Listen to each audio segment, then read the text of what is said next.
अस्सलाम वालेकुम friends, welcome back to my channel. इस वीडियो में मैं आप लोगों को प्रेग्नेंट होने की बेस्ट एज बताऊंगी।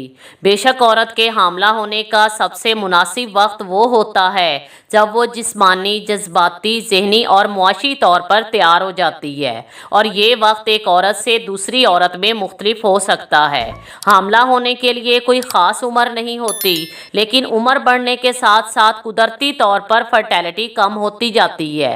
जो औरतें 40 साल के बाद हामला होती हैं उनके हमल में पेचीदगियों का खतरा ज़्यादा होता है। एक लड़की तमाम एग्स के साथ पैदा होती है, लेकिन जैसे ही एक लड़की बालिग होती है तो हैज़ शुरू हो जाता है और एग्स रिलीज होने लगते हैं। इस वक्त एक लड़की हामला होने की उम्र में दाखिल हो जाती है।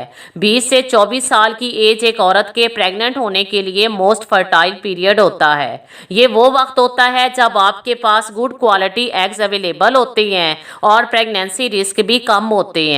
जब एक औरत 20 साल की उम्र को पहुंचती है उसके एग्स क्रोमोसोमली नॉर्मल होते हैं, जो सेहतमंद बच्चे की पैदाइश के इम्कानात को बढ़ा देते हैं। 20 से 25 साल की उम्र में अगर एक औरत हर महीने ट्राई करती है तो उसके एक साल में कंसीव करने के 96% चांसेस होते हैं।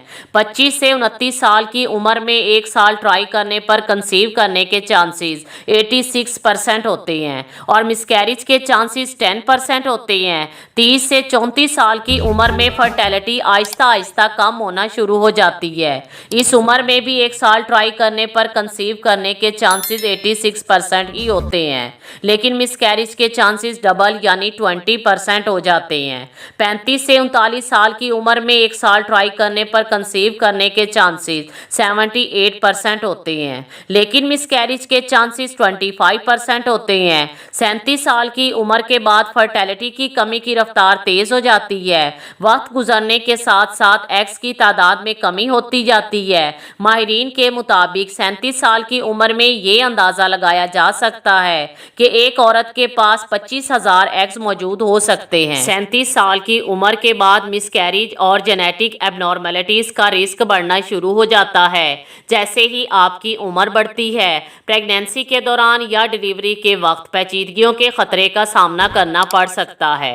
माहिरीन के मुताबिक 40 साल की उम्र के बाद एक औरत के 90% एग्स क्रोमोसोमली एबनॉर्मल होते हैं और कुछ औरतें इस उम्र में यूट्राइन लाइनिंग इश्यूज में इजाफे का तजर्बा करती हैं। उम्र बढ़ने के साथ साथ यूट्राइन में ब्लड सप्लाई कम हो जाती है, जिससे एग का इम्प्लांट होना मुश्किल हो जाता है। 40 साल के बाद भी ज़्यादातर ख़वातीन सेहतमंद बच्चा पैदा कर सकती हैं, लेकिन इस उम्र में ख़तरात में नुमाया इजाफा हो जाता है।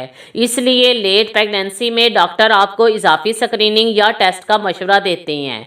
इसका ये मतलब हरगिज़ नहीं है कि 40 या 50 साल की उम्र में औरत हामला नहीं हो सकती या वो इतनी ज़्यादा उम्र में एक सेहतमंद बच्चे को जन्म नहीं दे सकती। हमारी एक जानने वाली औरत को अल्लाह पाक ने 50 साल की उम्र में एक सेहतमंद और प्यारी सी बच्ची अता फरमाई है। तो इंसान को नाउम्मीद नहीं होना चाहिए। अगरचे उम्र बढ़ने के साथ ही फर्टिलिटी में कमी आ जाती है, लेकिन ज़्यादातर सेहतमंद ख़वातीन मेनोपाज तक बच्चा पैदा कर सकती हैं। अगर इस वीडियो से रिलेटेड आपका कोई भी क्वेश्चन हो तो कमेंट बॉक्स में टाइप करें। अगर ये वीडियो पसंद आए तो इसे लाइक करें और अपने दोस्तों के साथ शेयर करना मत भूलें। Thanks for watching.